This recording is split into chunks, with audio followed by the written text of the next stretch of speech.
What's the use in doing email marketing if your emails are just going to spam or the promotions folder?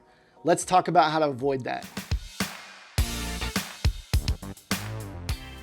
Welcome back to the channel. I hope you're doing well. And if you're new here, my name's Kerry. I'm an entrepreneur and online business owner. And this channel exists to bring you the best strategies, secrets, and hacks to grow your online business. And today we got a really good one. Today we're going to be talking about email marketing, and I'm going to give you 5 tips to make sure your emails don't go to the spam or the promotions folder.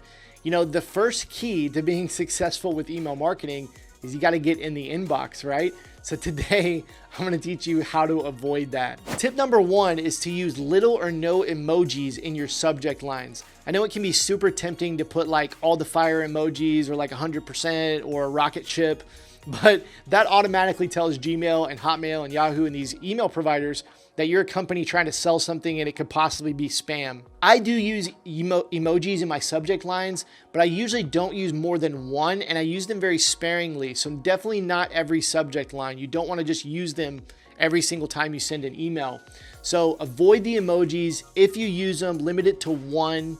Number 2, avoid using all caps or a bunch of exclamation points. This again goes along with tip number 1, but you don't want to just make all the words all caps or like a million exclamation points. That's just an easy tip off for these email providers to think that you're spam, or to automatically know that you're just like having a huge sale or something like that, and they'll just send you over to the promotions or the spam tab.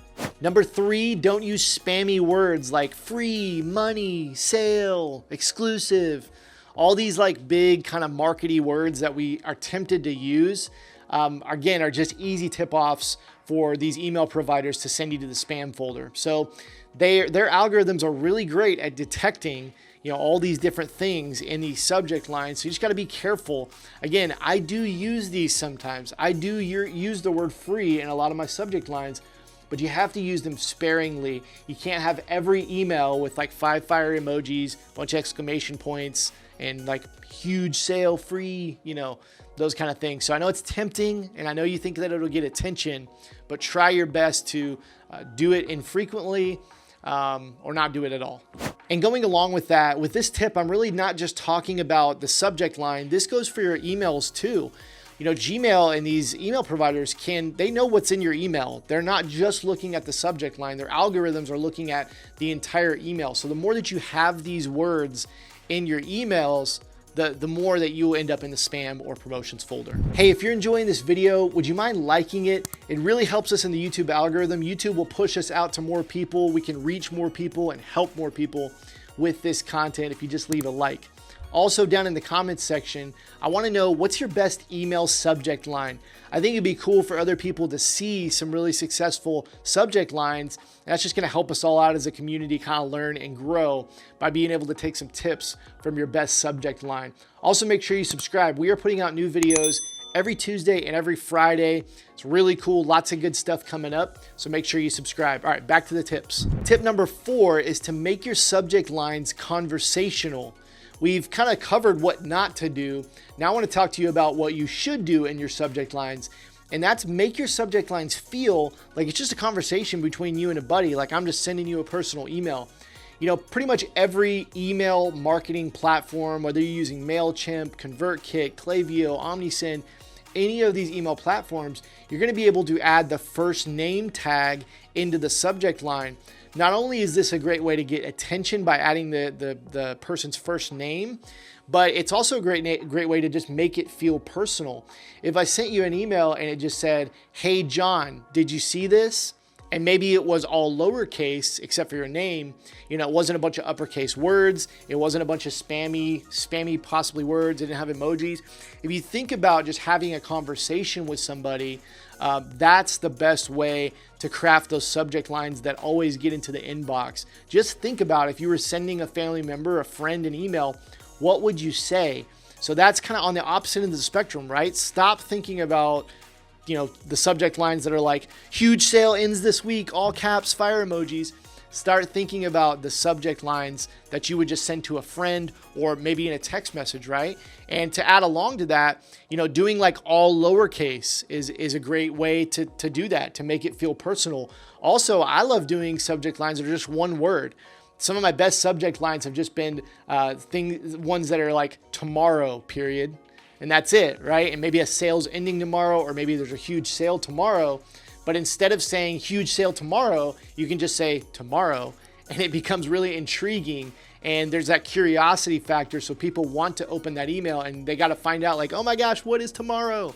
Tip number 5, and my final tip, is to use less images and try text-based emails. This is another thing to consider. Now, this goes along with our last tip of making it conversational, of making it feel personal.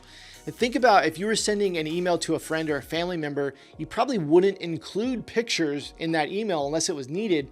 But usually those personal emails are just going to be text. This is another differentiator between the big companies and the companies that are sending out, all these promotions and sales and that kind of thing, is if you actually go the opposite way and don't include images in your emails, this is a great way to stand out. Now, I'm not saying to never include images in your emails, but again, these email providers will recognize with the algorithm that there's a bunch of images there, and they'll say, oh, they're selling something, or they have products in their email. So a great way to differentiate yourself is to use a lot less images or use no images at all, and just format the email like you would if you were sending it straight from Gmail over to a friend. So the message that I want you to get from this video today is not to not do any of these things. You can actually do any of these things and still have success with your email marketing. But I want to make sure that you know that you have a reputation with the Gmails and the Yahoos and the Hotmails of the world. They do have a running tab of all the kind of strikes on your file, okay? And that's probably in some computer somewhere, some algorithm is calculating that. But you can have strikes on your reputation, and the more that you do these things frequently and you don't kind of mix it up, kind of the more strikes you have on your reputation, and the less you'll see your open rates start to drop. You'll see your deliverability start to go in the tank. And then before you know it, you've got open rates that are like 5 or 6%. So you've got to get really good and creative, especially crafting these subject lines and just thinking about emails in a different way. I know it's tempting because you see these emails from, let's say, Forever 21 or H&M or The Gap or any of these like e-commerce places, or Target or Walmart, and you think, I want to do emails like them. But understand that you don't have the budget or the list or the sending capability that those kind of companies have. A lot of those companies have their own servers and they have all this technology, and they're a big name, so they have a different reputation with the Gmails and the Hotmails and that, the Yahoos of the world. You're a small company and you can't compete with those big companies, and you don't want to try to be like those big companies necessarily. So when you're thinking about your emails, think about how you can differentiate, be a little bit different, and think about how your emails can be more conversational and personal, and you'll have a lot more success with your email marketing. Thank you so much for tuning in today. My email marketing platform of choice for e-commerce is Klaviyo. If you're not using Klaviyo or you're not doing email marketing at all, I want to invite you to go over to shirtschool.com/Klaviyo and get a free email marketing account up to 250 contacts. And I'll also leave that link down in the description. That is an affiliate link, but Klaviyo is the best platform for e-commerce, email marketing, especially with Shopify.